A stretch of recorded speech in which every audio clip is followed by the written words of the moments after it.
Myself Dr. S. Priyadarshini. My course title is Algebra 1, and in this PPT we are going to discuss about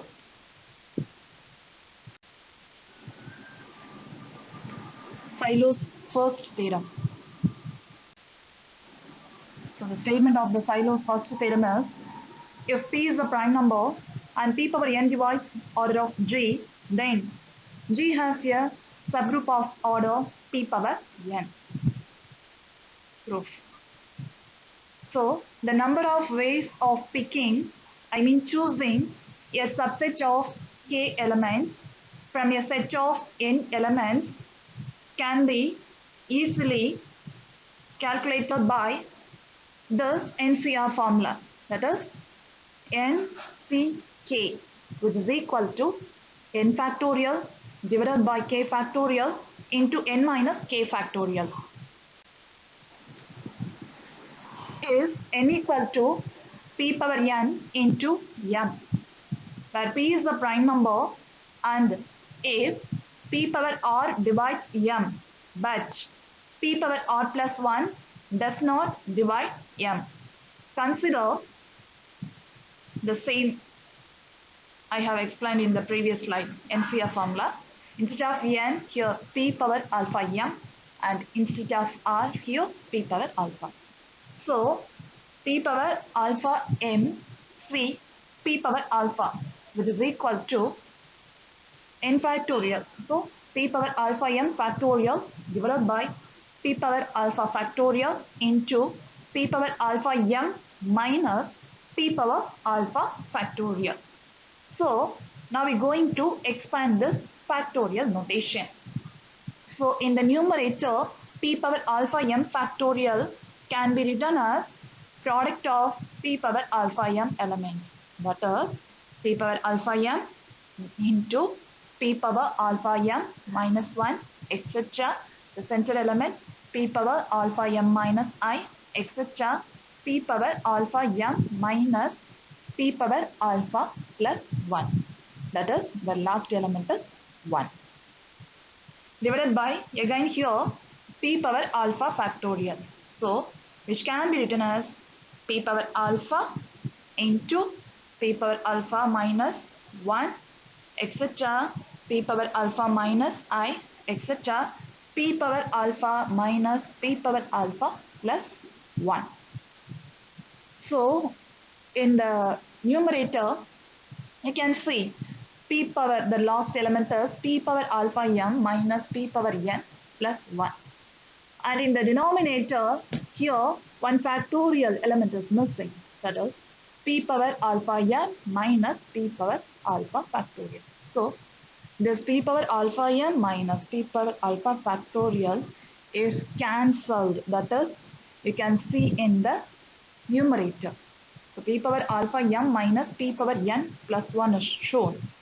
So the remaining elements is up to p power alpha m minus p power alpha factorial. So the numerator and denominator get cancelled.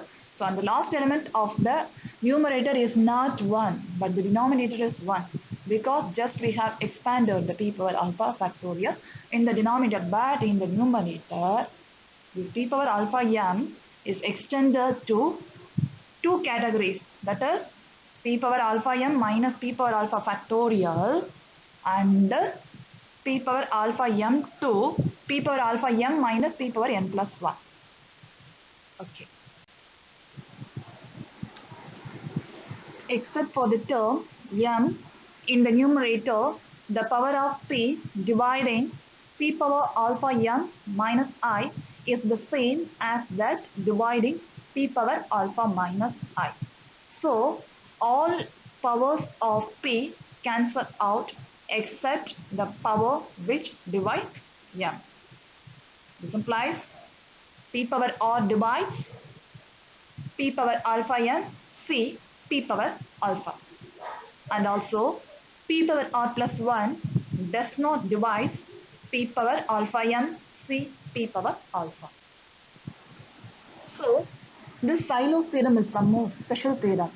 It has 3 proofs, part 1, part 2, part 3.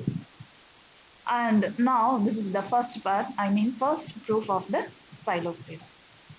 Let M be the set of all subsets of group G which have p power alpha elements.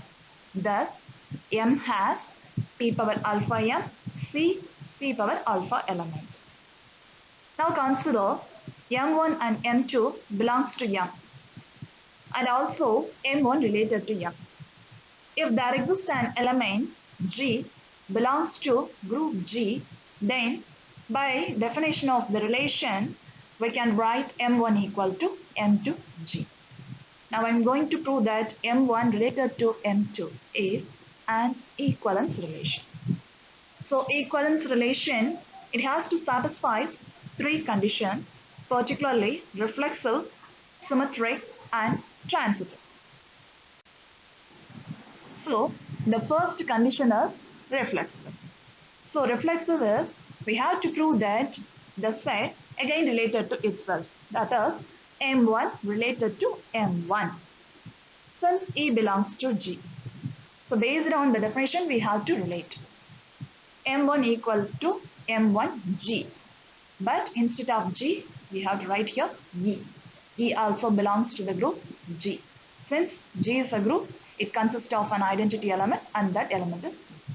Now as per the definition, we get M1 related to M1. So the next one, symmetry. So M1 equal to M2G by definition, M1 related to M2. Now we have to prove that M2 related to M1. Just transferring G on other side, we get G inverse. I have already said G is a group, so there exists identity element E and also there exists an inverse element for G, that is G inverse. So as per the definition, M2 related to M1. And the last condition is transitive. For transitive, we have to use two relation with three sets, M1 related to M2 and M2 related to M3. So by the definition, M1 equal to M2G and M2G1 and M2 equal to M3G2.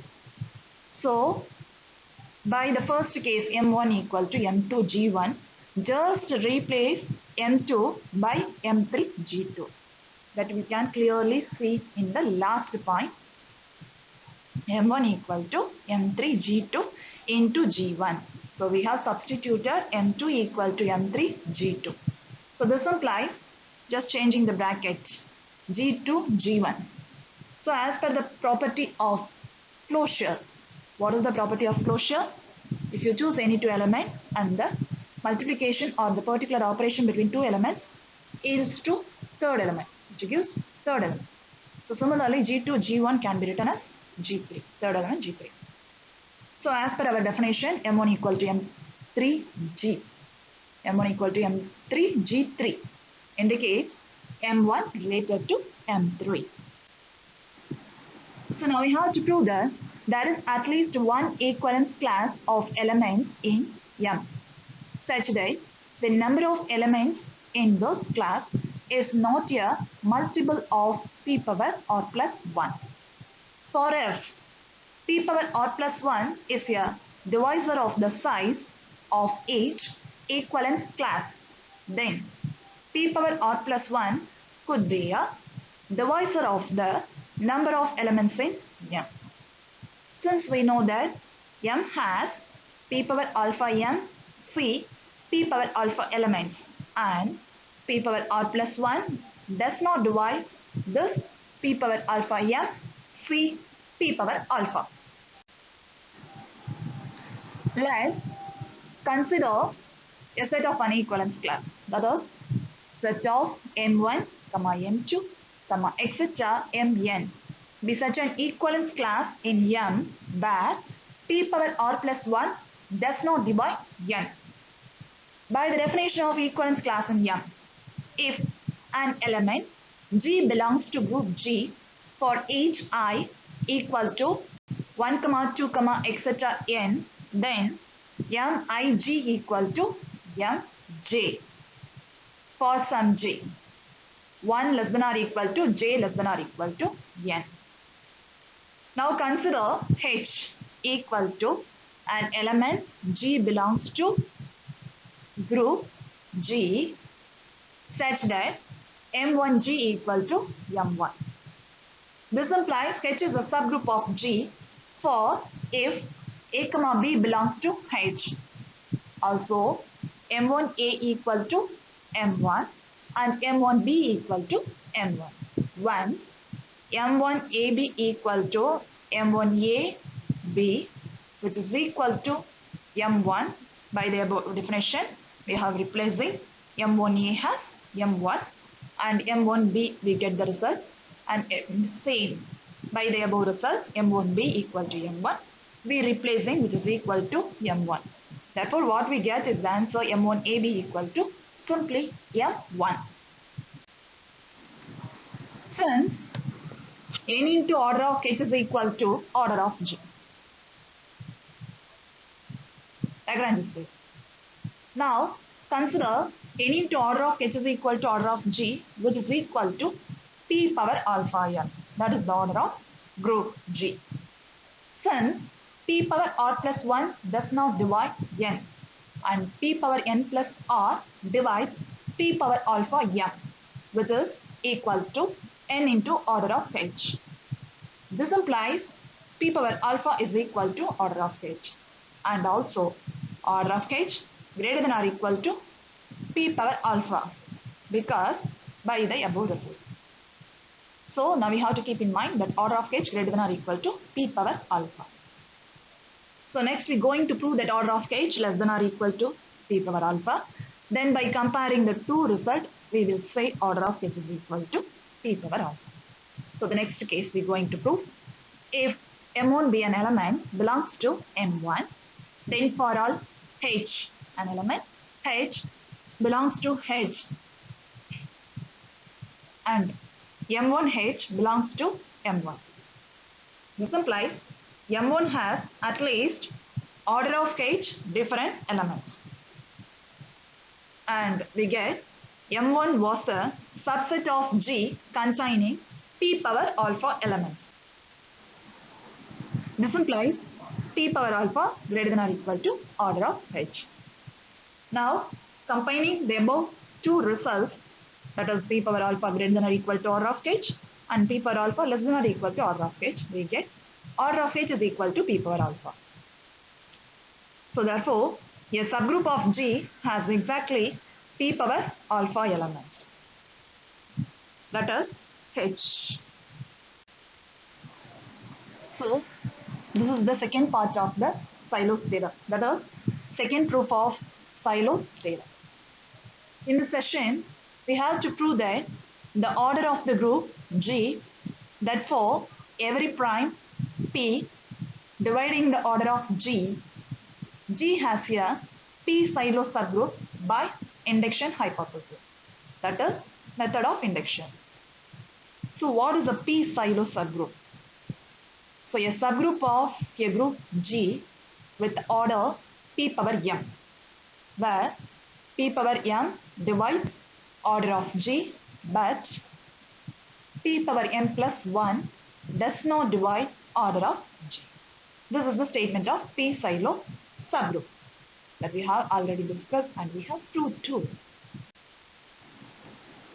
If the order of the group is 2, the only relevant prime is 2 and the group certainly contains a subgroup of order 2. So by induction hypothesis we have to always prove for the value 1 and assume for some k, and again we have to prove for some k plus 1. The same we have to follow here. Suppose consider the result is true for all groups of order less than order of group G. Consider p power m divides order of G but p power m plus 1 does not divide order of G, where p is a prime and m greater than or equal to 1. If p power m divides order of H for any subgroup H of G where H not equal to G. Then by induction hypothesis, H could have a subgroup T of order P power m. Since T is a subgroup of H and H is a subgroup of G, T is a subgroup of G, then T is a subgroup of order P power m. Now we have to assume that P power m does not divide order of H for any group H of G. Also, H not equal to G. If an element A belongs to group G, then by definition of normalizer of A, n of A equal to an element X belongs to group G if it satisfies the condition XA equal to AX. Is a subgroup of G. If A not belongs to Z, Z is the center of G, then n of A not equal to G. That is the normalizer of A not equal to group. So by class equation, order of G equal to summation of order of G divided by order of n of A, where this sum runs over one element A from each conjugate class. Now we have to separate this. So separate this sum into two pieces, that is those which lie in Z, that is belongs to Z, and those which not belongs to Z. Then the above result becomes order of G equal to Z plus summation of A belongs to Z order of G divided by order of n of A. Since P power m does not divide order of H for any subgroup H not equal to G of G, to those subgroups n of A for an element A not belongs to Z. Since we know that P power m divides order of G and P power m does not divide order of n of A. So this implies P divides order of G divided by order of n of A, and P divides summation of order of G divided by order of n of A. For every A belongs to G, where element A not belongs to Z, since P power m divides order of G, also P divides summation of A not belongs to Z order of G divided by order of n of A. Now the class equation becomes P by Z. Since P by Z equal to order of Z by Cauchy theorem, Z has an element B not equal to E of order P. Also an element B belongs to Z and B must be normal in G. The Gaussian group G cap equal to G by D. Now order of G divided by order of B equal to order of G divided by, instead of order of B we are substituting P, so which is less than order of G. Also P power m minus 1 divides order of G cap, but P power m does not divide order of G cap. By induction hypothesis, G cap has a subgroup of P of order P power m minus 1. Now consider P equal to X, an element X belongs to group G when X satisfies, that is XB belongs to P. This implies P is a subgroup of G because X belongs to G. Now P power m minus 1 equal to order of P can be written as order of P divided by order of B, which is equal to order of P divided by P. This implies order of P equal to P power m, that is P is the required P silo subgroup of group G. So finally, now we are entering into third part of the Solo's theorem. I mean third proof of Solo's theorem. So here I have generalized 3 points. The entire proof is in the next session. We have to include a lemma which is 2.12.5. The entire lemma has to be included in this third proof of Solo's theorem. So I have here shorted out main points. But while writing in examination, you have to shortly scrutinize that lemma with the statement I am stating here. Let G be a finite group and suppose that G is a subgroup of the finite group M. Suppose further that M has a p-silo subgroup Q. Then G has a p-silo subgroup P. In fact, P equal to G intersection XQ X1 bus for some X belongs to M. The lemma is 2.12.5 in the upcoming section. So I have just generalized here 3 points. The symmetric group S, P, R, P F prime all have P silo subgroups. And G is contained in M and M has a P silo subgroup. Then G has a P silo subgroups. By Cauchy's theorem, SPK is large enough K as M. Thank you.